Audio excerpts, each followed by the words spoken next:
ዕለት 8 ሐምሌ በስመ አብ ወወልድ ወመንፈስ ቅዱስ አሃዱ አምላክ። ዕለት 8 ሐምሌ በዛ ዕለት እዚኣ ቅዱስ አቦ አባ ብሶይ በዓል ጽቡቕ ዝኽሪ ኾብ ገዳም ናይ ገዳም አባ መቃርስ አዕረፈ። እዚ ቅዱስ እዚ ሳንሳ ኣብ ዝተባህለት ኣብ ግብፂ እትርከብ ዓዲ እዩ ተረኺቡ። 7 ኣሕዋት ከዓ ነበርዎ። ኣዲኡ መልአኽ እግዚኣብሔር ከም ዝዛረባ ዘሎ ኮይኑት ራእይ ረአየት። ንሱ ከዓ ከምዚ ይብላ፣ እግዚኣብሔርሲ ካብዞም 7 ደቅኺ ሓደ ዝለኣኸኒ ሃብኒ ይብለክሎ። ንሳ ከዓ ጎይታይ ካብኦም ዝደለኻዮ ውሰድ፣ ንሳቶም እኮ ኩሎም ናይ እግዚኣብሔር እዮም በለቶ። ኢዱ ዘርጊሑ ከዓ ነቲ ጻድቕን ቅዱስን አባ ብሶይ ሓዞሞ። እቲ እግዚኣብሔር ዝሓረዮ ገባሪ ሰናይ እዚ እዩ በለ። ብሶይ ከዓ ጽሙእ ነብሱ ርቕቕ ዝበለ ነበረ። ኣደ ብሶይ ከዓ ነቲ መልአኽ ከም ዝበለቶ፣ ኦ ጎይታይ ካብዞም ድልድል ዝበሉ ንእግዚኣብሔር ዝለኣኾ ውሰድ በለቶ። እቲ መልአኽ ከዓ እቲ ዝሓረዮ ንሱ ይበላ። ከምኡ ምስ በላ ከዓ ካብኣ ተኸወለ። ቅዱስ አባ ብሶይ ምስ ዓበየ ኣልባስ ምንኩስና ክለብስ ደለየ። ናብ ገዳም አስቄጥስ ከይዱ ድማ ካብ አባ ባይሞይ ምንኩስና ተቐበለ። ንሱ እቲ ንቅዱስ አባ ዮሐንስ ሓፂር ዘመንኮሶ እዩ። እዚ ቅዱስ አባ ብሶይ ብዙሕ ገድሊ ተጋደለ። 3 ግዜ በብ 40 መዓልታት እናገበረ ጾመ። ኣብዘን 40 መዓልታት ገለ ነገር ከይጠዓመ ፈጸመን። ንሱ ኩሉ ግዜ ቅዱሳት መጻሕፍት እናንበበ ብቓል መንፈስ ቅዱስ ነፍሱ የርው ነበረ። መዓልትን ለይትን ብትግሃት ኩሉ ሳዕ ይጸውም። ካብ መዓር፣ ካብ ጸባ፣ ካብ ሱካር ቃል እግዚኣብሔር ኣጸቢቑ ይፈቱ ነበረ።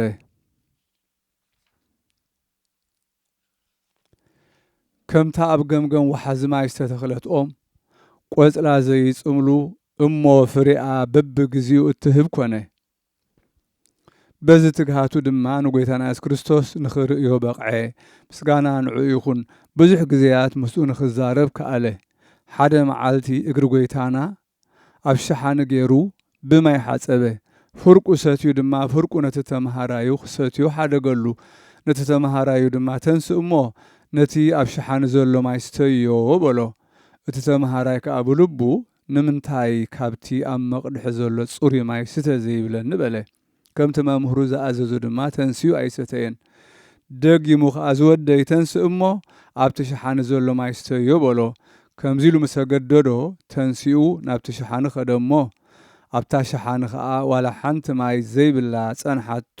አባ ብሶይ ከዓ እቲ ማይ እግሪ ጎይታይ ዝሓጸብ ኩሉ እዩ። ፍርቁ ንዓይ ሰትየዮ፣ ፍርቁ ከዓ ንዓኻ ገዲፈልካ በሎ። እቲ ተመሃራይ ከዓ እቲ ማይ ሕጻብ እግሪ ጎይታ ከም ዝኾነ ኣይፈለጠን። መምህሩ ምስ ነገሮ ግና ኣጸቢቑ ሰንበደ፣ ኣጸቢቑ ከዓ ሓዘነ። ሽዑ ቅዱስ አባ ብሶይ ንተመሃራዩ ናብ ሓደ ጻድቕ ሃገረ ኣክሚም ንባዕሉ ዓሻ መሲሉ ዝርአ ለኣኾ። እቲ ጻድቕ ከዓ ጸናኒዑ ናብ ኣቦኡ አባ ብሶይ መለሶ። እንተኾነ እቲ ዝሰንበዶን ዝደንገጾን ኣይሓደጎን። መሊሱ ድማ አባ ብሶይ ናብቲ ጻድቕ ለኣኾ። እቲ ጻድቕ ግና ሞይቱ ጸንሖ። አባ ብሶይ ከዓ ንተመሃራዩ እዛ በትሪ ኣብኡ ንብራ እሞ ኣቦይ ተንስእ እሞ ተዛረበኒ ይብለካሎ በሎ።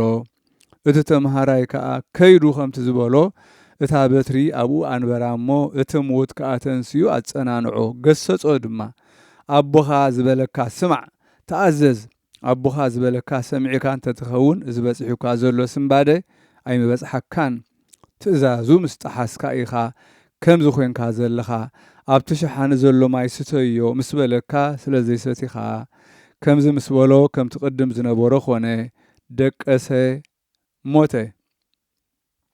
ሓደ መዓልቲ ካብቶም ናይ አባ ብሶይ ተመሃራይ ሓደ መጸሞ ናብኡ ናብቲ ዘለዎ ከይኣተወ ከሎ ንአባ ብሶይ ምስ ካልእ ክዛረብ ሰሚዕዎ ነበረ። ምስ ኣተወ ግና ዝኾነ ሰብ ኣይጸንሖን። አባ ብሶይ ጥራሕ በይኑ ጸንሖ። ንሱ ከዓ ምሳኻ ክዛረብ ዝጸንሐ መን እዩ በሎ እሞ ቅዱስ አባ ብሶይ ድማ ንጉስ ቆስጠንጢኖስ ሎሚ ብመንፈስ ናባይ መጺኡ ክዛረበኒ ጸኒሑ ንሱ ኣነስ ናይ መነኮሳት ከም ዝበለ ክብሪ ምህላዎም ተዝፈልጥ መንግስተይ ሓዲገ ንመንኮስኩ ኢሉኒ በሎ።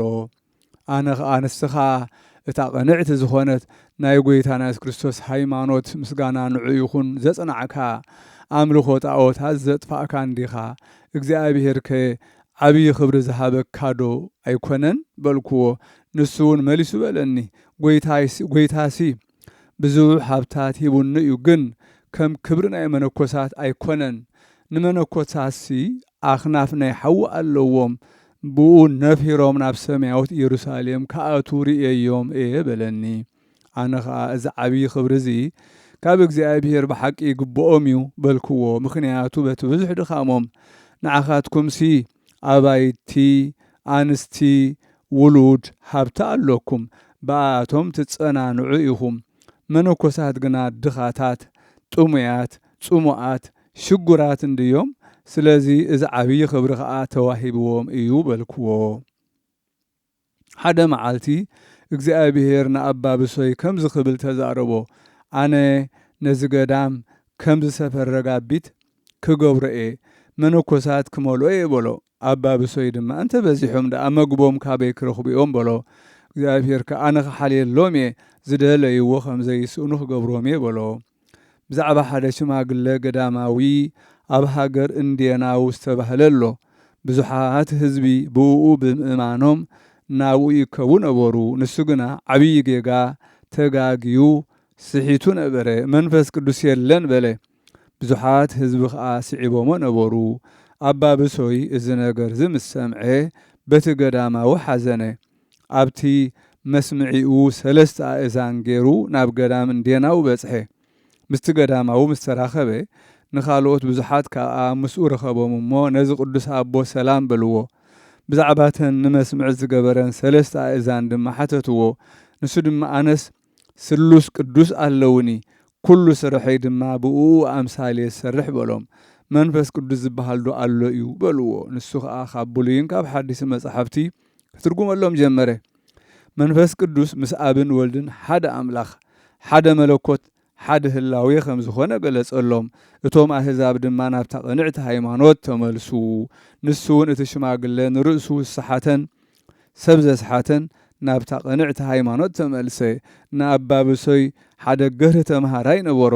ንሱ ነቲ ስራሓት ኢዱ ክሸይጥ ኢሉ ምስ ከደ ሓደ ካብ ኣህዛብ ረኸቦ እሞ ካብታ ቐንዕቲ እምነት መገዲ ጽድቂ ካብታ ቅንዕቲ እምነት መገዲ ጽድቂ ኣስሓቶ ክሳብ ኣብ ጐይታና ኢየሱስ ክርስቶስ ቃል ጸርፊ ዝዛረብ ገበሮ።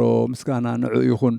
ንሱ ዝተምሃራይ ናብ ኣባ ብሶይ ምስ ተመልሰ እቲ ብጥምቀት ክርስትና ዝተቐበሎ ጸጋ መንፈስ ቅዱስ ካብኡ ተኣልዩ ረኣዮ።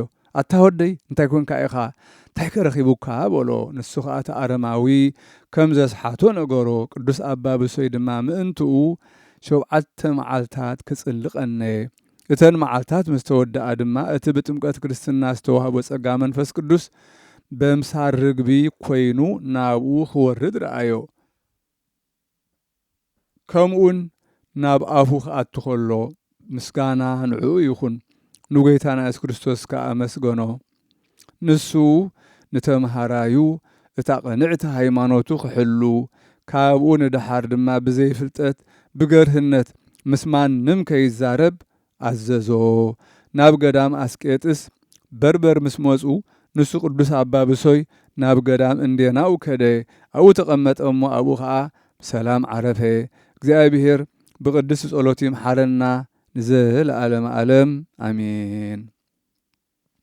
ሰላም ለኣባ ብሶይ ዘአፈድፈደ ተጋድሎ በመንፈስ መጺኦ ቆስጠንጢኖስ ሶበ ይቤሎ መንግሥተ ዓለም በጣሊ ወትፍግእተ ዓለም ዘይመስሎ ሶበ አይመርኩ ኣነ እምገደብኩ ኩሎ ክብረ መነኮሳት ከመዝ በሰማይ ዝሃሎ። ሰላም ንኣባ ብሶይ ንዘብዝሐ ተጋድሎ ብመንፈስ መጺኡ ቆስጠንጢኖስ ከምዚ ምስ በሎ መንግሥተ ዓለም ጠፋኢ ናይ ዓለም ደስታውን ዝመስሎ ፈሊጠዮ እንተዝኸውንስ ምገደብክዎ ኩሉ ኩሎ ክብሪ መነኮሳት ከምዚ ምዃኑ እቲ ኣብ ሰማይ ዘሎ። በዛ ዕለት እዚኣ ቅዱሳን ሰማዕታት አቤሮህን አቶም ሓውን ሰማዕትነት ተቐበሉ። እዞም ቅዱሳን ካብ ሰብ ሃገር ገሙኑዲ እዮም። ወለዶም ምእመናን ፈርሃት እግዚአብሔር ነበሩ። ንድኻታት ምጽዋት ይህቡ ነበሩ። ስማ አቦኦም ዮሐንስ ስማ አዲኦም ማርያም ይበሃሉ። ወለዶም ክሞቱ ከለዉ አቤሮህ ወዲ 40 ዓመት አቶም ከዓ ወዲ 27 ዓመት ነበሩ። ኣብ ቤተ ክርስቲያን ብተጋድሎ ጽሙዳት ነበሩ። ንገያሾ ብፍጹም ፍቅሪ ዝቕበሉ ርህሩሃት ነበሩ። ንሳቶም ብኩሉ ጽቡቕ ምግባርን ጽድቅን ፍጹማን ነበሩ። ኣብ ግዜ ስደት ብዙሓት ሰማዕትነት ካብ ዝተቐበሉሉ እዋን ሒዞም እዞም ቅዱሳን ገንዘብ ሒዞም ክነግዱን ክረብሑን ናብ ሃገረ ፈርማ ከዱ። ኣብኡ ከዓ ወተሃደራት ንጉስ ረኸብዎም። ምስኦም ከዓ ናይ ሓደ ጥበበኛን ሰማዕትን ቅዱስ አንያኖስ ዘስሙ ሬሳ ነበረ። ነቶም ወተሃደራት ብዙሕ ገንዘብ ሂቦም ነቲ ሬሳ ወሰድዎ። ኣብ ቤቶም ኣብፂሖም ኣብ ናይ እምኒ ሳንዱቕ አንበርዎ። ኩሉ ግዜ ዝበርህ መብራህቲ ኣብ ቅድሚኡ ሰቐሉሉ። ካብኡ ከዓ ዓብዪ ተኣምራትን መንክራትን ተራእዩ። ቅዱሳን አቤሮህን አቶምን መወዳእታ ናይ ዝሓላፈ ዓለምን ብዛዕባ ዘይውዳእ ናይ መንግስተ ሰማያት ህይወትን ሓሰቡ። ተሰማሚዖም ናብ ሃገረ እስክንድርያ ኸዱ።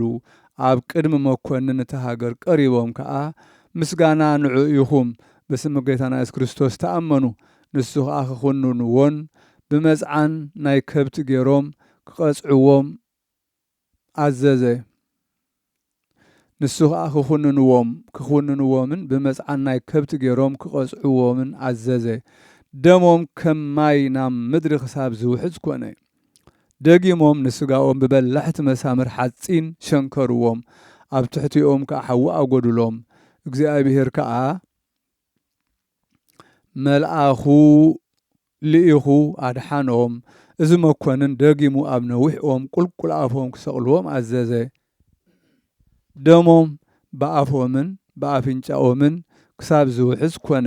ሽዑ ድማ መልአክ እግዚአብሔር መጺኡ ካብ ስቕለት ኣድሓኖም። ከኣስርዎም ከዓ አዘዘ። ድሕሪዚ ናብ ሃገር ፈርማ ሰደዶም። ኣብ ቅድሚቲ መኮንን ምስ ቆሙ ተገረመ። ብጉብዝናኦም በጽባቐ መልክዖምን ተደነቐ። በሉ ንኣማልክት ዕጣን ዕጠኑ በሎም። ቃሉ ይሰምዑን ኣበይዎ።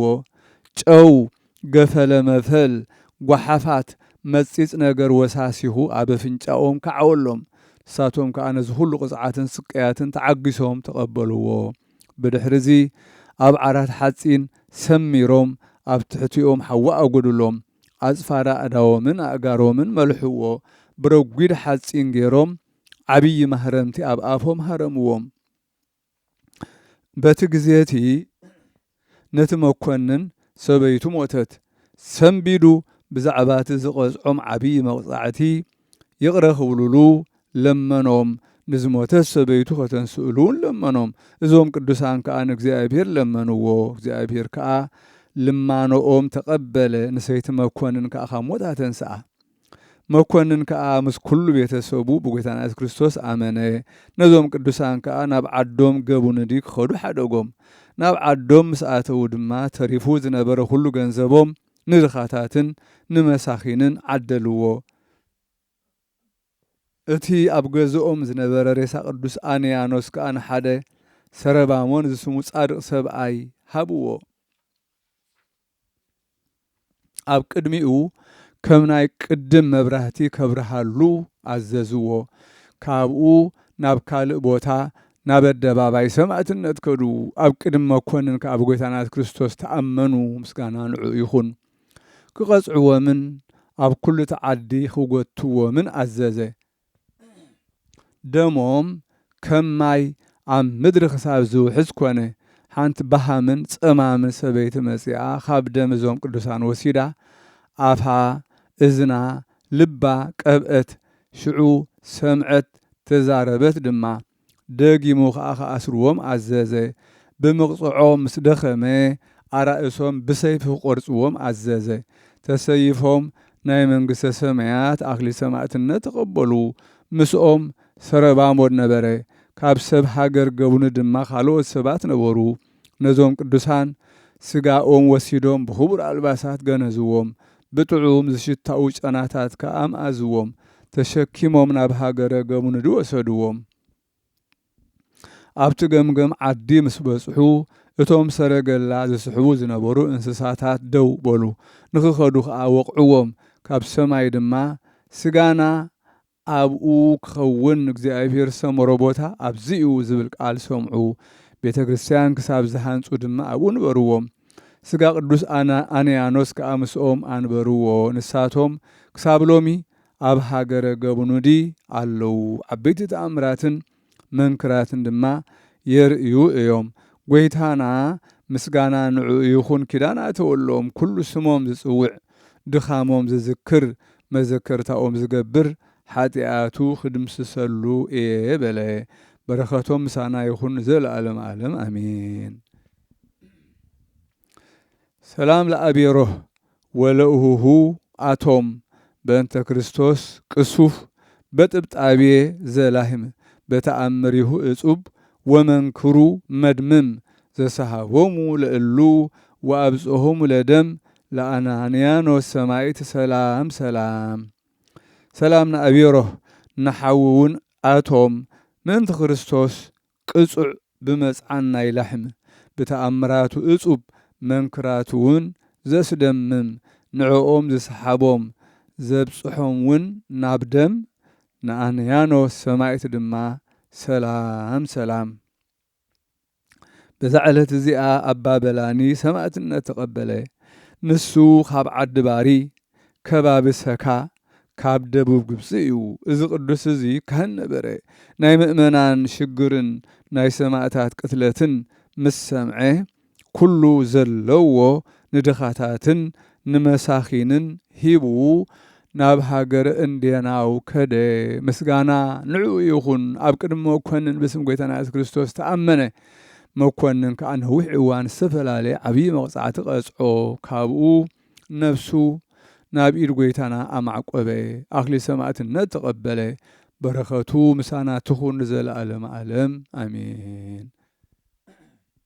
ሰላም እብል ለበላኒ ብፁዕ ሰናየ ተልእኮ በውስተ ምስዋዕ ስደተ ምእመናን ሰሚኦ ወቅትለተ ጻድቃን በግፍእ እንዘይዘሩ ንዋዮ ላዕለ ነዳያን ሰብእ በአውደ ምኩናን ቆመ ጥቡአ ለስምዕ።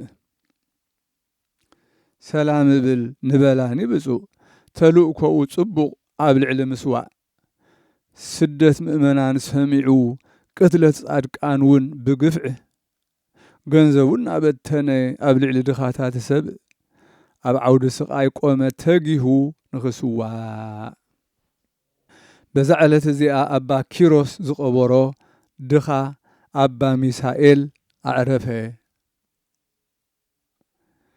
ናይዚ ጻድቕ ዜና ኣባ ኪሮስ ብትእዛዝ እግዚኣብሔር ናብ ደብረ ባሳት ምስ ከደ ናብታ ቤተ ክርስቲያን በጺሑ ሰላም በለ። ኣብኣ ኸዓ ስእሊ እግዝእትነ ማርያም ወላዲተ ኣምላኽ ረአየ። ካብ ዒንቱ ንብዓት ኣውሓዘ። ኦ እመቤተይ ብጸሎትኪ ዘክርኒ በለ። እታ ስእሊ ኸዓ ተዛረበቶ ኦ ኪሮስ መገድኻ ጽቡቕ እዩ፣ ካብዚ ትሕለፍ፣ ኣዕጽምቲ ቦኻ ክትሕሉ ናብ ሰፈርካ ተመለስ በለቶ። ኣባ ኪሮስ ከዓ ሰሚዑ ኣብ ትሕትታ ስእሊ 700 ስግደታት ሰገደ። ካልኣይ ምስ መጸ እቶም መነኮሳት መልክዑ ጽቡቕ ኹለንትናኡ ግሩም ምዃኑ ርእዮም ነናሓድሕዶም እዚ መነኮስ እዝስ ካብ ሃገር ግብፂ ዝመጸ እዩ ዝመስል ተባሃሉ። ምኽንያቱ ብጾም ብጸሎት ስጋኡ ዝደኸመ ኣይመስልን በሉ። ኣጸቢቖም ጸልእዎ፣ ኣብ ሕማቕ ሰፈራ እተውዎ። ኣብኡ ከዓ ሓደ ድኻ ሰብኣይ ኣብ ምድሪ ዝተደርበ ብሕማም መስፈርስ ዝሓመመ ነዊሕ እዋን ዝገበረ ክመውት ዝቐረበ ረኸበ። ኣባ ኪሮስ ሚካኤል ብርእሱ ገብርኤል ብእግሩ ሩፋኤል ብየማኑ ሰዳክያል ብጸጋሙ ኮይኖም በኽናፎም ክጋርድዎ ረአየ። ብዘይካ ኣባ ኪሮስ በይኑ ካልእ ካብ ሰብ ዝርእዮም ኣይነበረን። ኣንታ ጅግና ኣዛል ኣብ ቀተልቲ ሞት ዘይትፈርህ ሰላም ንዓኻ ይኹን በልዎ። ኣባ ኪሮስ ከዓ ተደነቐ። ነቶም መላእኽቲ ኣብዚ እንታይ ትገብሩ ኣለኹም በሎም። ንሳቶም ከዓ ነዚ ድኻ ክንሕልዎ ካብ እግዚኣብሔር ተኣዚዝና ኢና በልዎ። ኣባ ኪሮስ ከዓ ክሳብ መዓስ በሎም። ጎይታ ንምዕራግ ነፍሱ ክሳብ ዝእዝዘና በልዎ። ኣባ ኪሮስ ከዓ ናብቲ ድኻ መነኮስ ተመሊሱ ኣብዚ ሃገር ክንደይ ዓመታት ተቐሚጥካ በሎ። ንሱ ከዓ 65 ዓመት በሎ። መሊሱ ድማ ካብ ተሓምምከ ክንደይ ዓመት ጌርካ? 10 ዓመት በሎ። ኣባ ኪሮስ ከዓ ስለምንታይ ደኣ በምኔት ኮነ መነኮሳት ዘይበጽሑኻ በሎ። ንሱ ከዓ ጎይታይ የልቦን ከምዛ ትርእየኒ 15 ዓመት ገጾም ርእየ ኣይፈልጥን፣ እኽሎም ኣይበላዕኩ ማዮም ኣይሰትየኹ በሎ። ኣባ ኪሮስ ከዓ በልስከ ንስኻ መንኻ ኣቦኻ ኸመን እዩ እስከ ንገረኒ በሎ። ንሱ ከዓ ኣቦይ ንጉስ ኬልቄዶን ኣደይ ከዓ ጓል ንጉስ ራህራህ እያ። ኦ ኣቦይ ኪሮስ ብሓቂ ብለካ ኣለኹ ንወርቂ ንቡሩር ንቕጭን ኣልባሳት ኣብ ቤት ኣቦይ በእጋሮም እዮም ዝረግጽዎ፣ ማለት ሙሉእ ዘይጉድል ሃብትሎ በሎ። ኣባ ኪሮስ ከዓ ናብዛ ገዳም እዚኣ ኸመ ናብፅሓካ በሎ። ንሱ ከዓ ኸማኻ ዝበሉ 2 ሰብኡት ናብ ገዛና መፁ። ኣብኡ ሓደሩ። ፍርቂ ለይቲ ምስ ኮነ ሓደ ብሩህ ሰብኣይ ናባይ መጺኡ ሚሳኤል ሚሳኤል ኢሉ ጸውዓኒ፣ ተንሲእካ ምስ እዞም ቅዱሳን ኪድ በለኒ። በዚ ግብሪ እዚ እየ ናብዚ ዝበጻሕኩ፣ ከምኦም ሰናይ ግብሪ ዘይገብር ከዓ ኾንኩ። ኣባ ኪሮስ ከዓ ስማዕ በል፣ ኣነ ከጸናንዓካ እየ። ሓደ በምኑዳ ዝስሙ ኣዝዩ ድኻ መነኮስ ኣብ ገዳም ዝቕመጥ ነበረ። ጸላኤ ሰናያት ናብኡ መጺኡ ኣስሓቶ። እግዚኣብሔር ከዓ ስጋኡ ንኣንበሳን ንዕዋፍ ሰማይን ሃቦም።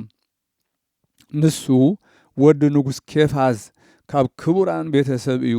ኣብቲ ንጉስ ሮማ ኣዛዝ ዝነበረ እዩ።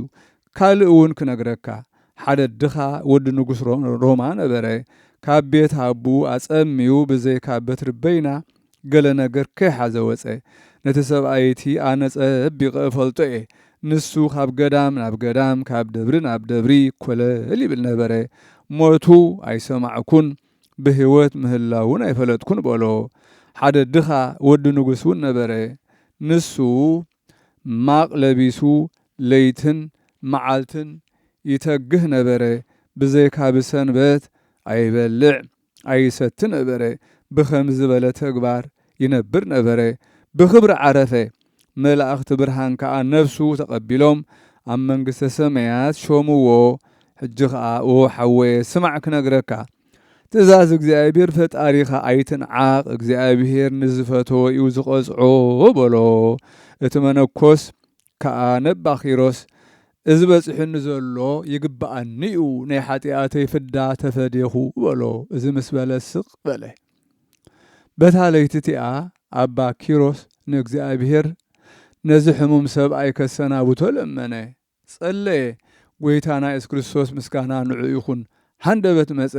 እልፍን ኣእላፋትን ትእሊፊት ኣእላፋትን መላእኽቲ ከዓ ምስኡ እናመስገኑን እናዘመሩን ሃሌሉያ ንኣምላኽና፣ ሃሌሉያ ንንጉስና፣ ሞገስ ናይ ጻድቃን፣ ሃሌሉያ ተስፋ ቅዱሳን እቶም ኣብዚ ዝደኸሙ ኣብቲ መጻኢ ዓለም ክሕጐሱ እዮም እናበሉ መፁ።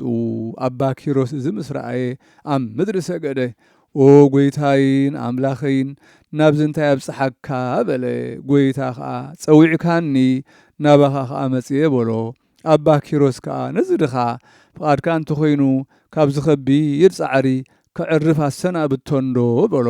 ጎይታ ከዓ እዚ ኣብ ኢደይ ዘሎ ዕምባባ ኣፒልያኖስ ሃቦ፣ ነዚ ድኻ ኣብ ገጹ ንብረሉ ሰራዊት መላእኽቲ ኣጸቢቐ ከም ዘፍቅረካ ክርእዩ በሎ።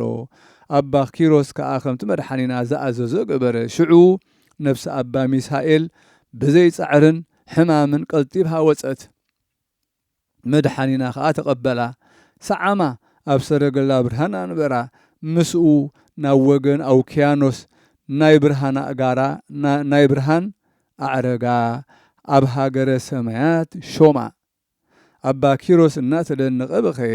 ናብታ ኣበምኔት ከይዱ ከም ዝዓረፈ ነገሮ። እታ ኣበምኔት ከዓ ኣነሞ እንታይ ኣሎኒ በለ። ኣባ ኪሮስ ከዓ እዚ ብምባሉ ጠመቶ። እዚ ናይ ሰብ ኣይኮነን ናይ ሰይጣን እዩ በለ።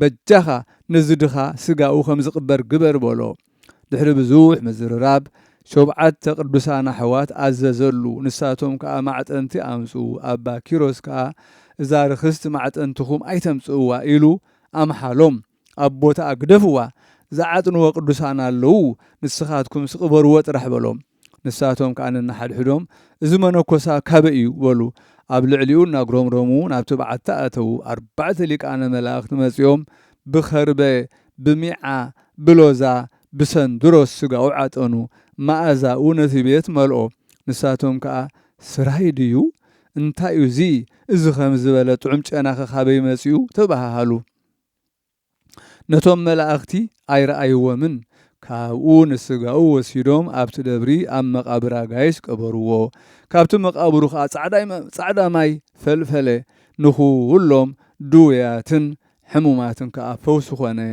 በረኸቱ ምሳናት ትኹን ንዘለዓለም ዓለም አሜን ሰላም ለሚሳኤል ሶብኣይ ረፈ እምተጽእሮ እደ ኪሮስ እንተቀበሮ ለእለመነ ንወሰብ ወይ ሃወፁ ማህደሮ ያቅልል ለክሙ ይቤሎሙ ለጌጋይክሙ ጾሮ እስመ በግፍእክሙ ቦእኩ ለክርስቶስ ሃገሮ ሰላም ንሚሳኤል ምሳዕረፈ ካብ ጻዕሪ እምተጽእሮ ኢድ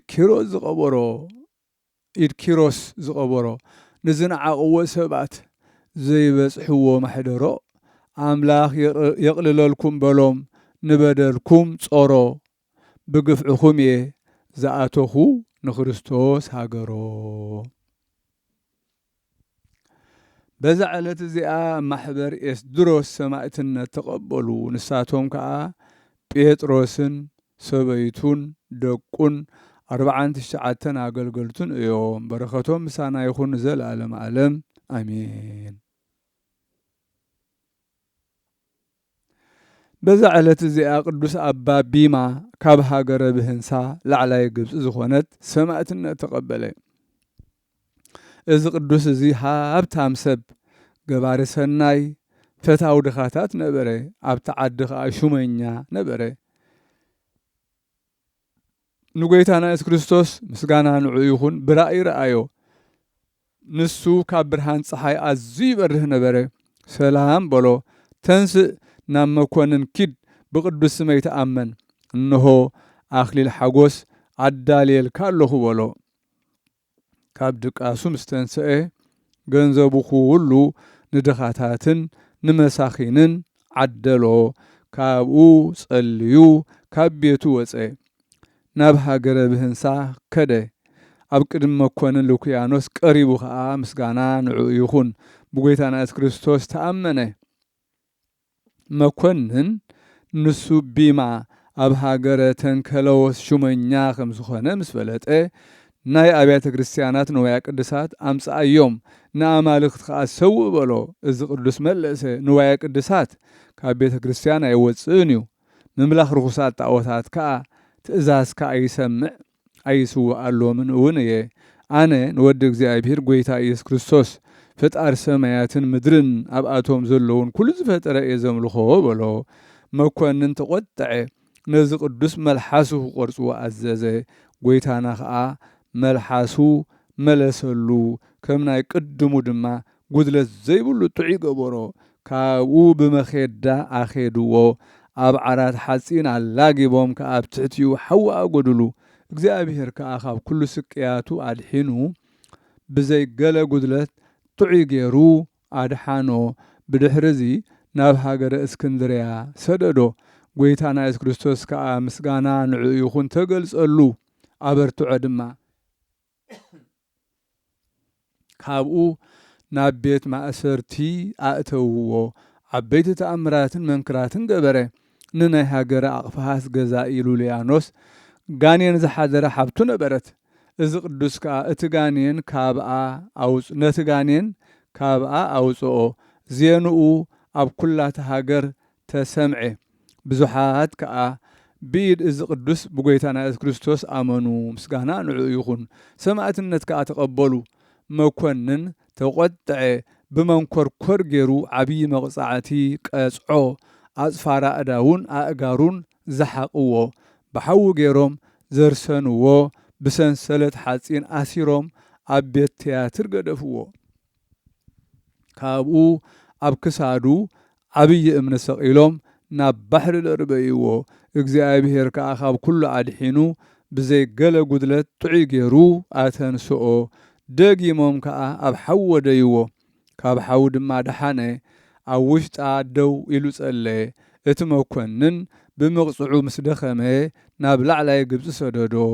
ኣብኡ ከዓ ሳቐይዎ፣ ቁልቁል ኣፉ ሰቐልዎ። ካብኡ ኣውሪዶም ከዓ ኣብ ዓብዪ ድስቲ እትዮም ብትሕትኡ ሓዊ ኣጐድሉ። ጐይታና ከዓ ተገልጸሉ እሞ ኣድሓኖ ኩሉ መዘከርታኡ ዝገብር መጽሓፍ ገድሉ ዝጽሕፍ ወይ ከዓ ዘንብብ ስሙ ኣብ መጽሓፍ ሕይወት ከም ዝጽሕፍ ኪዳን ኣተወሉ። ካብኡ መኰንን ርእሱ ብሰይፉ ቖርጽዎ ኣዘዘ። ተሰይፉ ከዓ ኣኽሊል ሰማዕትነት ተቐበለ። ስጋ ቅዱስ ቢማ ባሮት ዮልዮስ ናይ ሃገረ ኣቅፋሃስ ናብ ሃገሩ ወሰድዎ። ክሳብ ፍጻሜ መዋዕል ስደት ከዓ ኣብ ጽቡቕ ቦታ ኣንበርዎ። ዘበነ ስደት ምስ ሓለፈ ጽብቕቲ ቤተ ክርስቲያን ሃነጹሉ። ሬሳኡ ከዓ ኣብ ኣንበርዎ። ካብኡ ድማ ብዙሓት ተኣምራትን መንክራትን ተራእዩ። እቲ ሬሳኡ ኣብኡ ብእምነት ሰላም ዝብልዎ ኩሎም ሕሙማት ዝፍውስ ኮነ። እግዚኣብሔር ብጸሎቱ ይምሓረና ንዘለዓለመ ዓለም ኣሜን። ሰላም ለቢማ እንተነጸሮ በራእይ ለገጸ ክርስቶስ ስቡህ እምነ ፀሐይ በእንቲአሁ ሃሚሞ በአውደ ስቃይ በዘዚአሁ ክሂል ወበዘዚአሁ እበይ ሀበህላውዬ ተመይጠ ልሳኑ ውቁይ።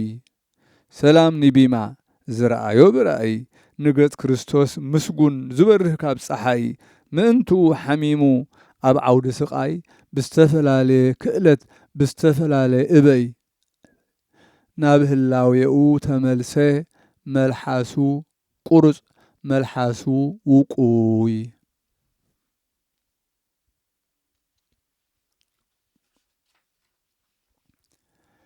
በዛ ዕለት እዚኣ ቅዱስ ኣቦ ኣባ ኪሮስ ኣዕረፈ።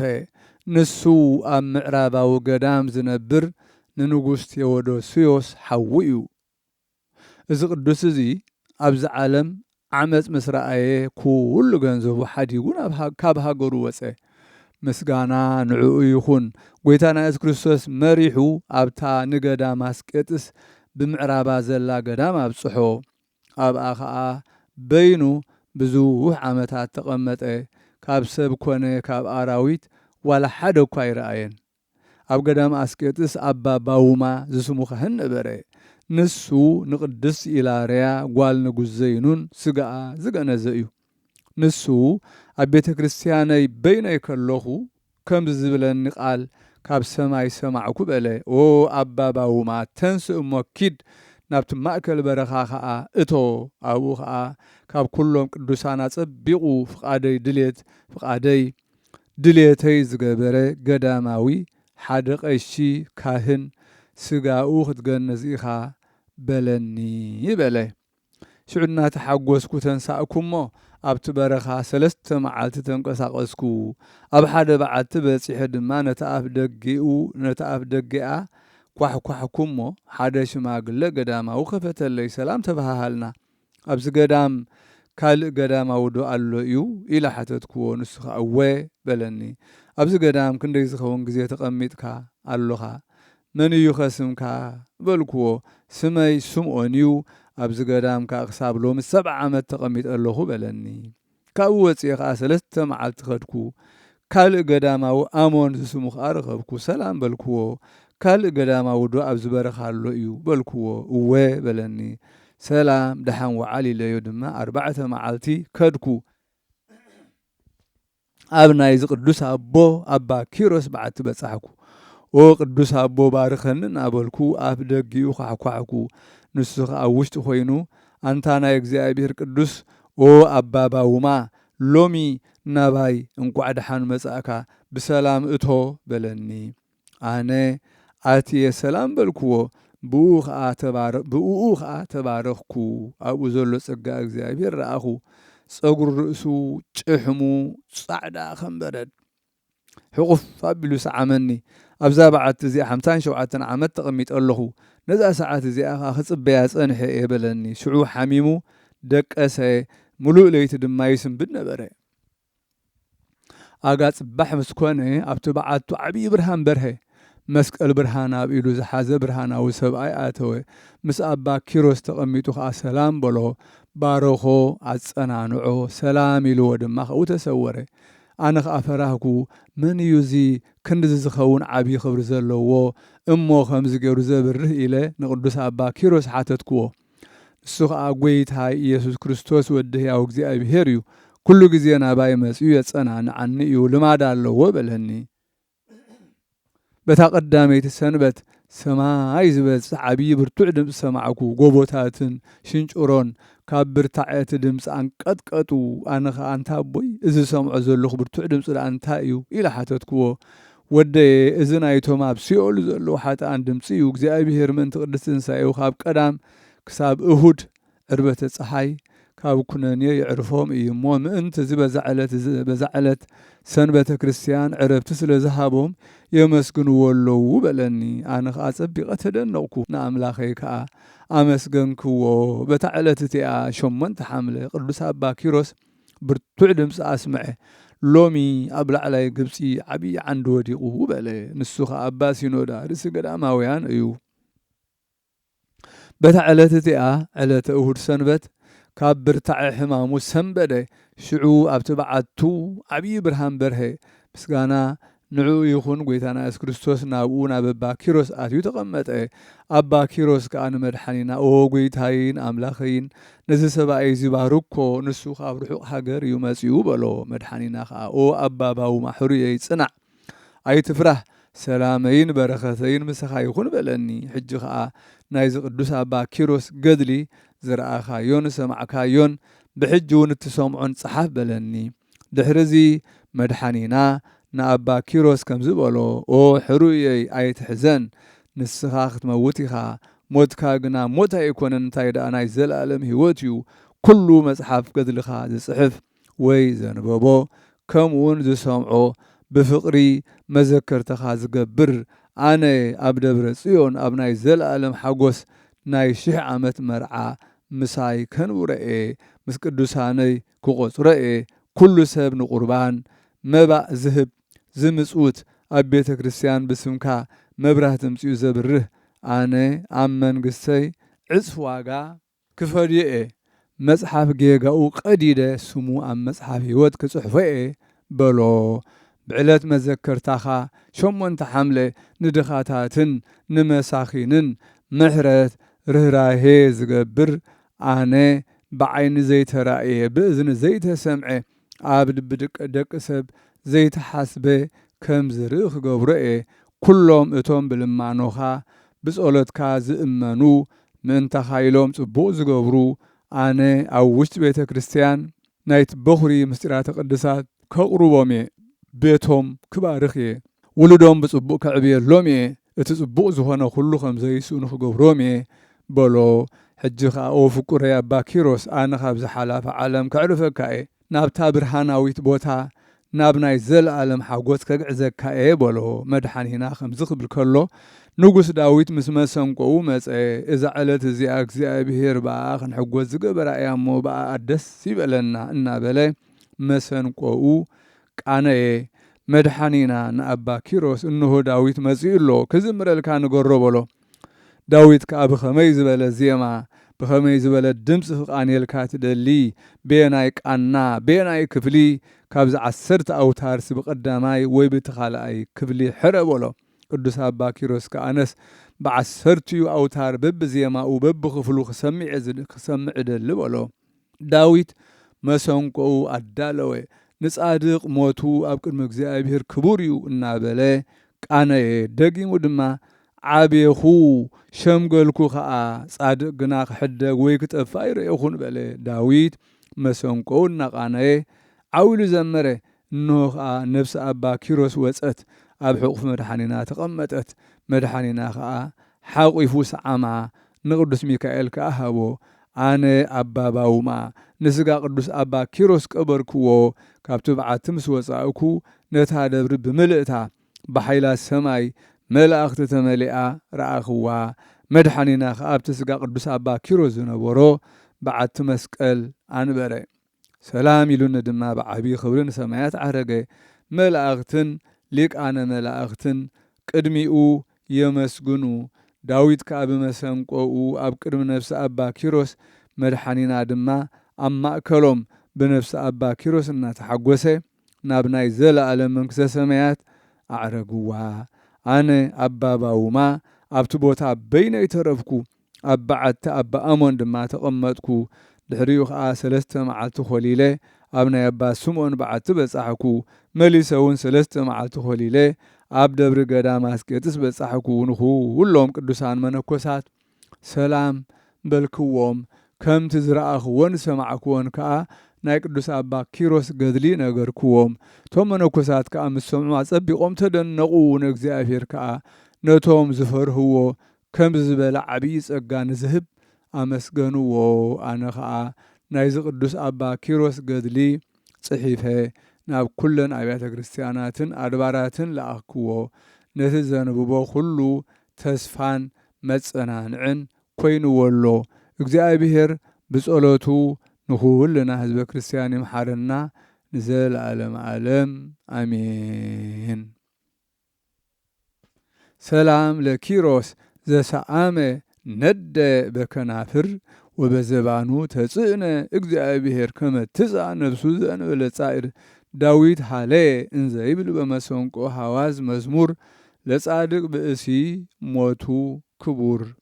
ሰላም ንኪሮስ ሓዊ ዝሰዓመ ብኸናፍር ኣብ ዝባኑ እውን ዝተጸግዐ እግዚአብሔር ንኽትወፅእ ነፍሱ ብዘይ ምጽዓር ዳዊት ዘመረ እናበለ ብጣዕሚ መሰንቆ መዝሙር ንጻድቕ ሰብሲ ሞቱ ደኣ ክቡር። በዛ ዕለት እዚኣ ምስ ኣባ ኖብ ሰማዕትነት ዝተቐበሉ 15 ነፍሳት መዘከርታኦም እያ። በረኸቶም ምሳና ትኹን ንዘለዓለም ዓለም አሜን። ሰላም ለፋውሲ ዘጣውማ ሃገሩ ሶባይ ረፈዮም እንዘ ሰናይ ምግባሩ። ምእመናን እደው ለመንፈሳዊ በምክሩ በፍኖተ ባህር እንበለ ስጋሁ ያህብሩ ለስጋ ብሶይ ብፁዕ ይሆረት ሃመሩ። ሰላም ንፋውሲ ጣውማ ዝሃገሩ ምስ ዕረፈ ሎሚ እዚ ሰናይ ዝግብሩ። ኣመንቲ ሰውት ንመንፈሳዊ ብምኽሩ ብመገዲ ባሕሪ ስጋኡ ከይሰደዱ ከየሕበሩ ንስጋ ብፁዕ ብሶይ ኣይከደትን መርከቡ ሃመሩ።